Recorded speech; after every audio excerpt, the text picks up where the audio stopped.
بسم اللہ الرحمن الرحیم۔ شروع اللہ کے نام سے جو بڑا مہربان نہایت رحم کرنے والا ہے۔ حضرت عبادہ بن صامت رضی اللہ عنہ بیان کرتے ہیں کہ نبی کریم صلی اللہ علیہ وسلم شب قدر کے متعلق ہمیں بتانے کے لیے تشریف لائے تو دو مسلمان آپس میں جھگڑا کر رہے تھے۔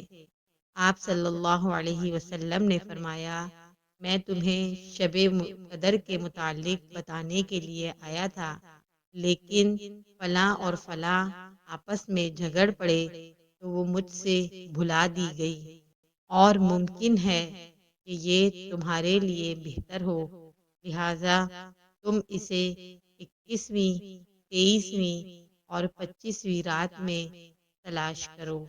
مشکوٰۃ المصابیح، حدیث نمبر 2095۔